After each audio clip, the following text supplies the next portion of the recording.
Quer saber o que eu tô aprontando aqui? Entre no nosso site e acesse o FIB Dicas. Eu já postei um monte de vídeos lá falando dos cursos da FIB. Eu tô te esperando no FIB Dicas, hein? Até mais! É com muito prazer que iniciamos mais um programa da TV FIB, Diálogos do Saber, com o apoio da CAPES, o INEP e o OBEDUC. A TV FIB, preocupada em disseminar o conhecimento de forma crítica e reflexiva, nos coloca em contato com o mundo acadêmico universitário da pesquisa e oferece esse espaço de diálogo para tratarmos de vários assuntos e com profissionais de diversas áreas. Hoje a temática é sexualidade, gênero e mídia e temos como convidada a doutora Maria Filomena Teixeira, que é professora da Escola Superior de Educação do Instituto Politécnico de Coimbra, de Portugal, é também membro do Centro de Investigação Didática e Tecnológica na formação de professores da Universidade de Aveiro e professora colaboradora visitante da Unesp de Araraquara do mestrado em Educação Sexual. Muito prazer em tê-la aqui conosco, professora, e agradeço a sua participação e o convite. Muito obrigada, professora Regina. Eu é que agradeço esta possibilidade de aqui estar convosco e poder, no fundo, divulgar um pouco do trabalho que temos vindo a realizar há já alguns anos em Portugal. Este trabalho não é um trabalho isolado, é um trabalho que também tem crescido fruto de diálogos, não é? E fruto de partilha de saberes com pesquisadores e pesquisadoras de Portugal, do Brasil e de Espanha. Portanto, professora, a senhora poderia dizer para quem está nos assistindo por que sexualidade, gênero e mídia? O que exatamente essas três coisas no que essas três coisas se entrelaçam e qual que é esse trabalho de pesquisa que a senhora desenvolve em Portugal? Eu agradeço a questão porque é uma oportunidade para poder esclarecer. É o seguinte, sou professora há muitos anos, há quase 30, na formação de docentes, formação inicial e contínua de docentes, e sempre tive como preocupação as salas de aula e desde sempre pensei, se eu quero iniciar as questões da sexualidade e da educação em sexualidade o mais cedo possível, eu sou adepta de que essa iniciação, essa sensibilização comece a nível do pré-escolar, no jardim de infância. Para isso, e que depois se prolonga ao longo da vida, no quadro de uma educação permanente, mas quando penso nisso, penso, só é possível se tivermos educadores e educadoras, professores e professoras com uma formação, com uma boa formação em sexualidade, com perspectiva de género. Onde é que os mídias entram aqui? Se nós pensarmos que a sexualidade está em todo lado, se nós pensarmos num conceito de sexualidade que seja um conceito amplo, nós verificamos que em tudo que nos rodeia, a começar por nós próprios e em tudo à nossa volta, no fundo, tudo, quer dizer, temos mais do que motivo, temos mais do que assunto para trabalhar. Acontece que as crianças e os jovens estão, muitas vezes, a escola passa de vez em quando por alguns períodos, não é, de crise, e nós sabemos que cada vez mais as crianças e os jovens começam desde cedo com outros interesses, que são interesses muitas vezes fora do âmbito escolar.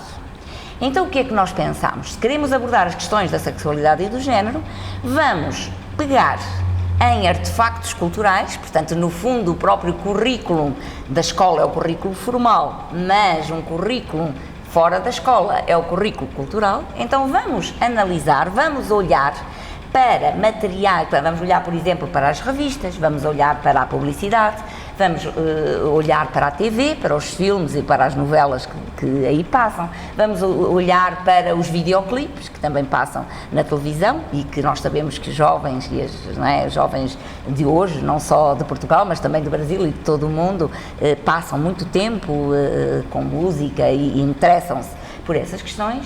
Vamos olhar também para o que nos dizem os jornais, vamos olhar para os anúncios de sexo que estão nos jornais, vamos olhar para os filmes que passam no cinema, vamos olhar para todo esse material e vamos, de facto, para as campanhas também de prevenção da infecção e vamos analisar esses materiais, foi isso que aconteceu numa primeira fase, vamos analisá-los sempre com as lentes de sexualidade e de género, ou seja, vamos ver de que maneira é que eles veiculam assuntos relativos à sexualidade e também estereótipos de género. Vamos ver de que maneira é que isso acontece. Então, como é que nós podemos fazer isso? Se eu estou a trabalhar numa classe com crianças, por exemplo, no primeiro ciclo do ensino básico, e eu tive um trabalho de mestrado de uma professora, que era professora a esse nível, o que é que ela fez? Em sala de aula, perguntou qual era, o que é que elas faziam quando não estavam na escola. E a grande maioria via televisão. Então, que programas é que vocês veem? Desenhos animados. E qual é o desenho animado que vocês mais veem? Ela fez um questionário, trabalhou com as crianças disseram vários, mas o que viam mais era o Phineas and Ferb. Então ela analisou o Phineas and Ferb, foi ver o que é que o desenho animado tinha, com esta perspectiva de sexualidade e género, e encontrou imensos estereótipos no próprio desenho animado. Ela foi verificar dentro desse desenho animado que aparentemente era brincadeira, claro, entretenimento, e foi encontrar o contexto da sexualidade, do gênero, como isso era traçado e, de certa forma, esse desenho animado, ele informalmente está educando, claro, aquela criança que está em casa e que o pai, de repente, nem está percebendo que está sendo educado por um viés ou por outro. Claro. Então seria uma educação pela mídia.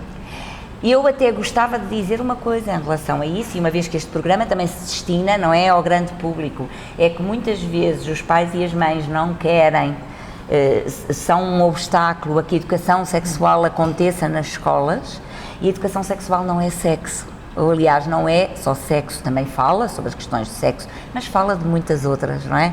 Também fala dos afetos, também fala das emoções, também fala dos abusos, também fala das violências, também fala da exploração, também fala da reprodução, também fala de tudo isso. Então, professora, só para dar um exemplo para o nosso telespectador que está aí nos ouvindo, a senhora colocou, muito bem colocado, falar de sexualidade não é apenas falar da prática do sexo ou falar em sexo, mas é também falar de emoção, falar de afeto.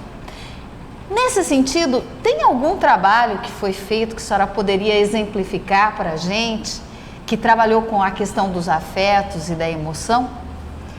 Eu não tenho nenhum trabalho aí, porque a minha formação base não é psicologia. E então, como a minha formação base é biologia, eu não tenho, mas os trabalhos que nós realizamos tocam sempre nesses aspectos, não é? Vou dar-vos, por exemplo, portanto, eu há bocadinho dei o exemplo desse material que era feito para o primeiro ciclo do ensino básico, mas, por exemplo, para jovens, não dos afetos, mas dos desafetos. Por exemplo, a violência no namoro é um tema que hoje preocupa a sociedade. Preocupa porque muitas vezes as próprias jovens nem sequer se apercebem e naturalizam e desculpabilizam o facto de serem controladas muitas vezes pelo namorado, ou não é? Ou até pela namorada, porque nós hoje sabemos que numa sociedade mais plural às vezes isso também acontece. E o que é certo é que nós conseguimos, através do videoclipe, que era muito conhecido na altura, isto é um trabalho que se realizou em 2012, e que era da Rihanna e do Eminem, onde a temática da violência no namoro era trabalhada.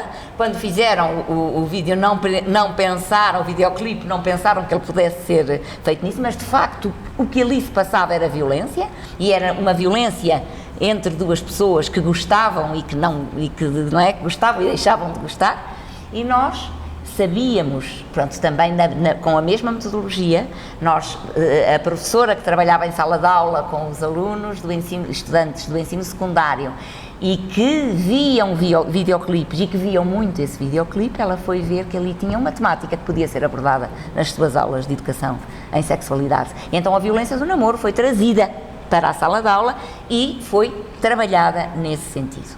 Eu aqui quero dizer que outro tipo de trabalhos, por exemplo, mais próximo, como falou essa questão dos afetos, por exemplo, as relações interpessoais. Nós tivemos uma professora que trabalhou, era uma professora de segundo ciclo do ensino básico, portanto trabalhava com crianças dos 10 aos 12 anos de idade, e estava a passar uma novela em Portugal que se chamava Morangos com Açúcar e que durante muito tempo era parecida com a vossa Malhação, penso eu. Isso, Malhação. Não é? E então, para adolescentes também. E ela trabalhava com crianças de segundo ciclo. Então o que é que ela foi ver? Foi ver nos Morangos com Açúcar, eles viam, todos os jovens viam Morangos com Açúcar, daquela faixa etária, mas mais velhos também, mas daquela faixa etária viam, e ela foi escolher dentro do programa quais eram as cenas onde estavam jovens da idade das crianças que ela tinha na sala de aula e que tipo de relacionamentos é que estabeleciam, portanto as relações interpessoais que se estabeleciam entre eles, e foi analisar o gostar, não é, o aborrecer-se, não é, o estar, a amizade, etc, através desse filme. Professora, e as revistas? Quais trabalhos têm sido feitos com revistas? Vários trabalhos.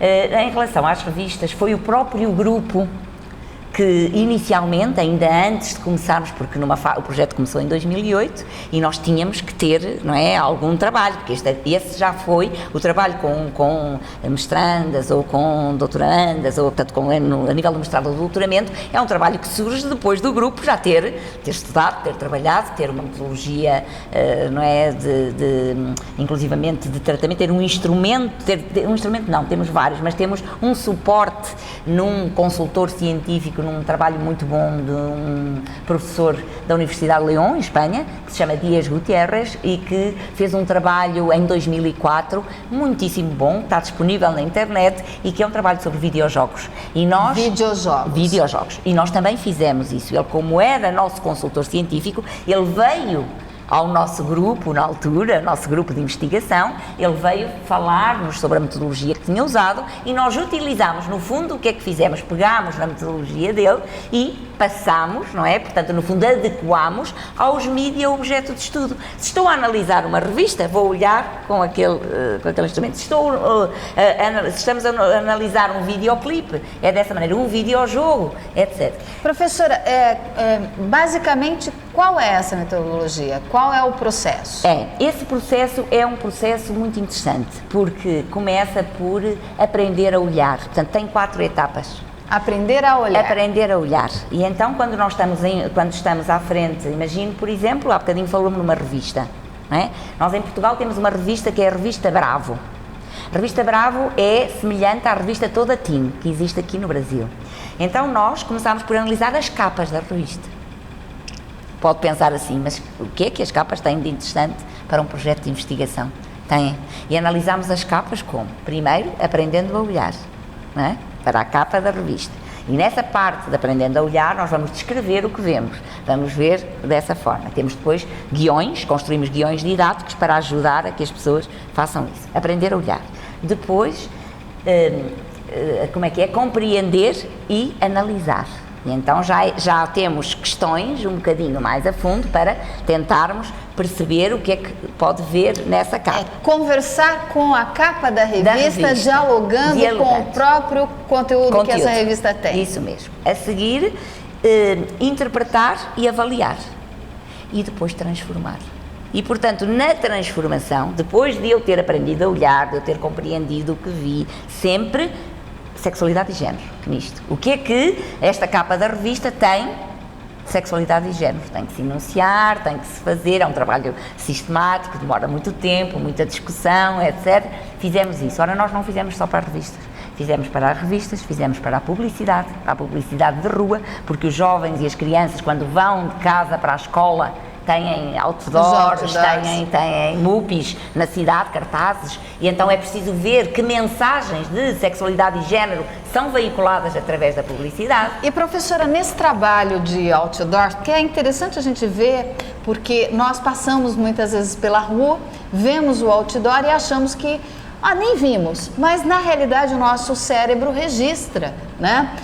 O nosso inconsciente registra e aquilo fica, e depois, num outro momento, você se lembra e nem sabe onde viu aquilo.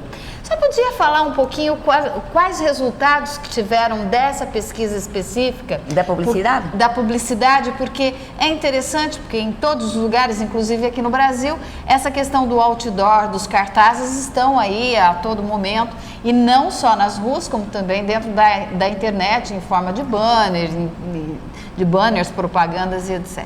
Então, eu vou falar-vos um bocadinho sobre isso, é com gosto que o faço. Nós, quando estudamos a publicidade no espaço público, portanto, em cartazes, em outdoors, mas também fomos às revistas, que na altura, portanto, na mesma altura que nós vemos um cartaz na rua, nós vamos ver se as revistas também trazem essa mesma imagem, não é?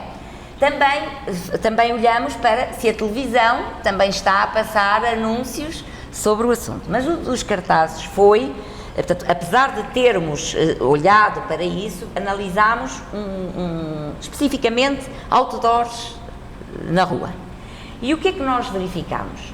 Verificamos que, habitualmente, o que é que nos aparecia? A maioria eram mulheres que apareciam nos cartazes, brancas, classe social média alta,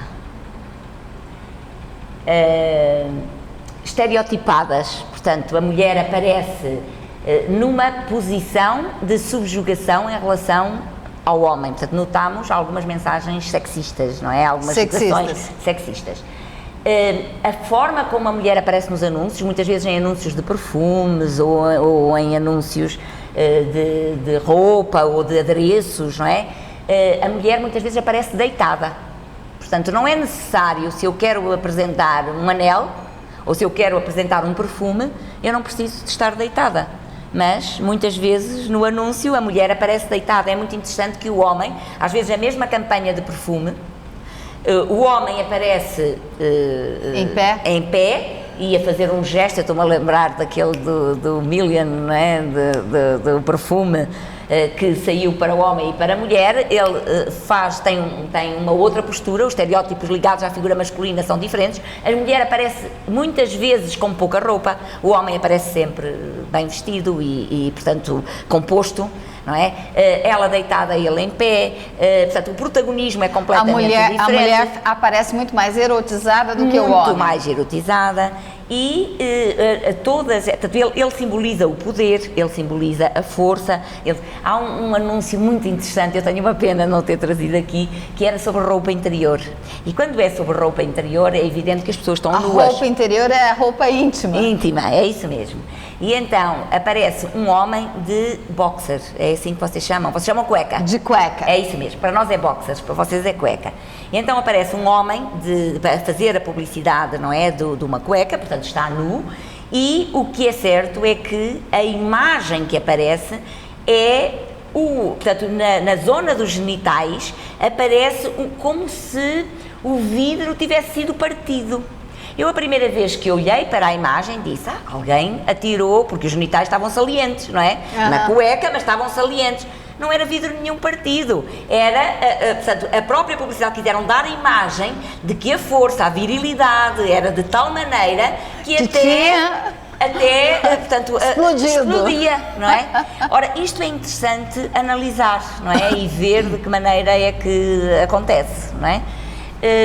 Muitas vezes, para vender um determinado produto, não é necessário que a mulher, muitas vezes a pose da mulher muitas vezes é carente, com a mão no lábio, com uma figura muito infantilizada. E isto, ao mesmo tempo, nos remete para outro estudo que temos estado a fazer, que é a da hipersexualização do espaço público e da hipersexualização das crianças. O que é que eu quero dizer? Aqueles concursos de beleza, que muitas vezes que os Estados Unidos têm muito, que são das tiaras, que levam as meninas e as mães, são as mães que levam as filhas para esses concursos de beleza, onde estão horas, que são crianças que em vez de estarem a brincar, estão ali a produzir-se, a pentear os cabelos, a colocar saltos altos, a vestir-se como mulheres, não é? A ultrapassar a fase de desenvolvimento. Isso chama-se hipersexualização. E a hipersexualização do espaço público começou a acontecer em várias situações. Os mídias são responsáveis por isso. Nas revistas, sobretudo, aparece muitas vezes. Professora, qual é o efeito dessa hipersexualização nas nossas crianças, nos nossos jovens? A questão que se coloca é que os efeitos ainda não se sabem para já, mas já há quem se esteja a debruçar e a ver essas consequências. Uma delas é como é a produção dos corpos. As meninas, habitualmente, há para meninas e para meninos, mas habitualmente incide mais nas meninas. Habitualmente o que é que elas vão fazer? Vão sujeitar-se desde muito cedo a dietas, vão estar muito preocupadas com o seu corpo, vão estar muitas vezes a consumir é uma porta aberta para o consumo de substâncias psicoativas, porque é uma forma de se manterem mais tempo nas passarelas, nas coisas, etc. E, portanto, vejam o que isto traz. São os ambientes que frequentam que muitas vezes as incitam a determinados aspectos. Portanto, sem querer ser moralizadora, porque não tenho essa perspectiva, eu acho que as coisas não devem ser proibidas, mas devem ser analisadas criticamente. Devemos refletir sobre o que vemos, devemos pensar nessas consequências. E quando uma mãe ou um pai leva a sua filha para um programa desses, para que tenha efeitos mediáticos, muitas vezes a criança vai ganhar muito dinheiro com aquela exposição. E esse dinheiro vai reverter, de certa forma, para a economia familiar. Só que também, ao mesmo tempo, essa criança temos que pensar que não está a viver a sua infância, que não está a brincar como devia, que não se está a ter um desenvolvimento como devia. E esse desenvolvimento vai afetar também a sua sexualidade, vai afetar também a sua forma de ser e de estar. E isto é muito grave. Há países como o Canadá que lançaram essa questão e que têm medidas e têm vindo a ter medidas muito fortes. A França também já tem alguma coisa, mas o Canadá, sobretudo, tem tido uma postura muito de intervenção muito grande sobre isso, e eu julgo que é absolutamente indispensável que as pessoas tenham isso em conta. Deixem as crianças brincar, deixem-nas que na escola, no jardim de infância, tanto no jardim de infância, onde passam grande parte do dia, haja uma educadora ou um educador que, sabendo, porque teve uma formação em educação sexual, saberá orientar qual é o assunto mais próprio para aquela idade, qual é o assunto que melhor indo ao encontro do que a criança gosta, do que a criança quer saber. Muitas vezes, deixe-me só dar aqui um exemplo para os mães e para os pais, muitas vezes há uma mãe ou um pai que está grávida e aquela criança vê uma barriga que está a crescer e as outras crianças veem a mãe da menina ou do menino que vem e que a barriga está a aumentar. Naturalmente começam a perguntar: o que é que se está a passar? A tua mãe está muito gorda? Come muito? Não, a minha mãe vai ter um bebê. Vai ter um bebê? Então e como é que o bebê foi para a barriga da tua mãe? E como é que as coisas aconteceram? E aos poucos, com perguntas que as crianças fazem, com a curiosidade natural que têm, se nós tivermos profissionais de educação bem formados e formadas, saberão responder adequadamente às questões que muitas vezes pais e mães têm dificuldade, porque não sabem como fazê-lo. Daí a grande importância da educação sexual. Desde cedo.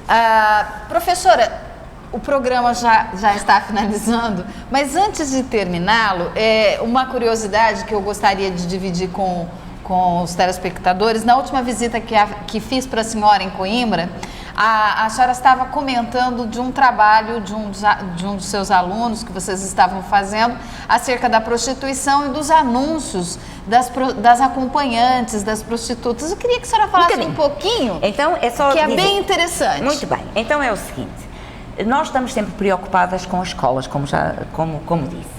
E em Coimbra nós temos 2 jornais, mas há um que é o Diário As Beiras. O Diário As Beiras é um jornal com uma tiragem regional, portanto local e regional, não é uma grande tiragem, não é um jornal nacional. Que funcionaria como o Jornal da Cidade impresso da nossa cidade. Isso mesmo. como o jornal que vocês têm aqui de Araraquara, não é? E Ou de Bauru. e como a Folha de São Paulo, por exemplo, Ou estadual. ou estadual, não é? Então nós temos um jornal, portanto esse jornal é um jornal local, e temos outro jornal que também analisámos, estávamos preocupados com esta questão dos anúncios sexuais, porque começámos a notar que cada vez mais havia uma página inteira que ia aumentando com anúncios de sexo, de ofertas sexuais diariamente, e apareciam com texto e com imagem. Então nós achamos que esses jornais existem nas escolas, existem na casa dos pais e das mães, em casa das crianças. Então o que é que nós quisemos? Nós quisemos estudo para ver até que ponto é que até que ponto é que as crianças não têm a educação sexual nas escolas, mas têm à sua disposição algum material que não sabem interpretar nem sabem analisar. E nós não queremos, eu com isto não estou a dizer que não queremos trabalhar este assunto com as crianças, não. Queremos trabalhar este assunto com os mais velhos e as mais velhas e na formação de professores e educadores.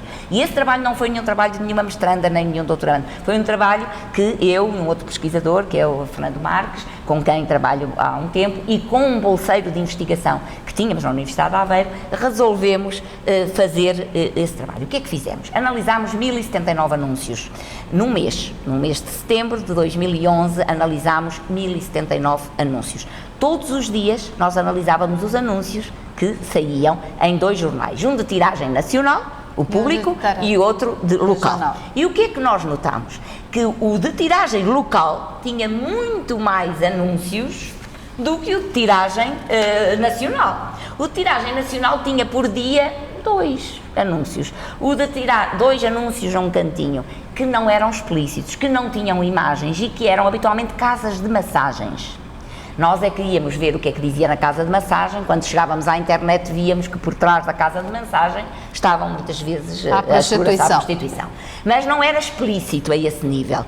No local era explícito, e nós fizemos a análise do discurso, não é? Portanto, analisámos os discursos que vinham, para além de ser explícito, ocupavam, portanto, diariamente, uma página quase completa do jornal. Portanto, veja como é que algo que é local tem muito mais anúncios do que algo que não é. E eu tinha aqui até um número, e deixe-me ver se eu aqui lhe digo, porque eu até assentei. Para ficarem com uma ideia, nós analisámos num mês, no Jornal Nacional, 177 anúncios. E analisámos no Diário As Beiras, que era um jornal local, 902 anúncios no mesmo período. Portanto, veja a diferença no mesmo mês, o que acontece. E porque é que nós fizemos isto e porque é que nós analisámos isto tudo? Porque estamos interessados, como vos disse, nas escolas, e queríamos alertar para as escolas que há uma página no jornal que, antes do jornal ir para a biblioteca, pode ser retirada. Porque estamos numa escola, das duas uma, ou as escolas abordam o assunto e então podem utilizá-lo, ou se não abordam, não custa nada retirar aquela página, porque o conteúdo que ela tem, e mostramos qual era o conteúdo, não é de modo algum adequado para crianças muito pequenas.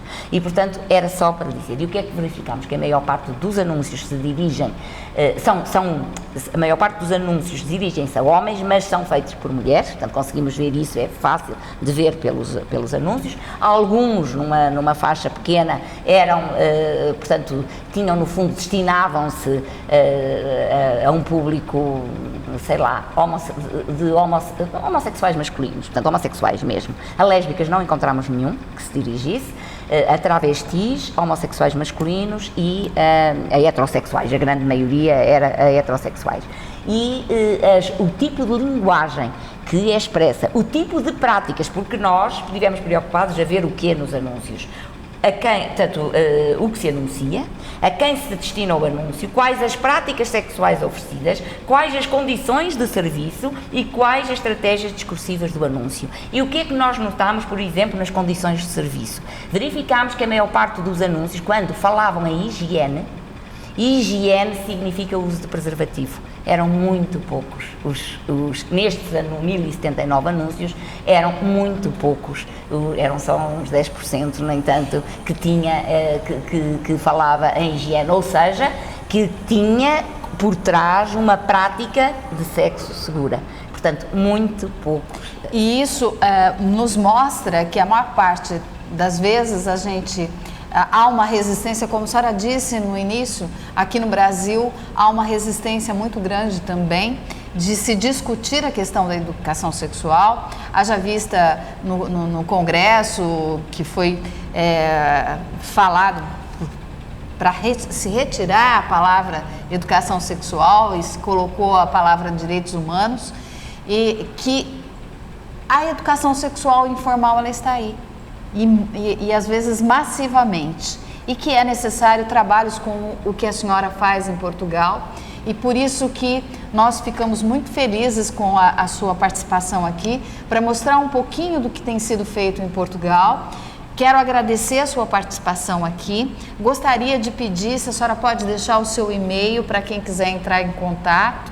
Muito bem. Poderia falar? Posso sim, eu posso deixar, se precisarem de me contactar, o meu e-mail institucional.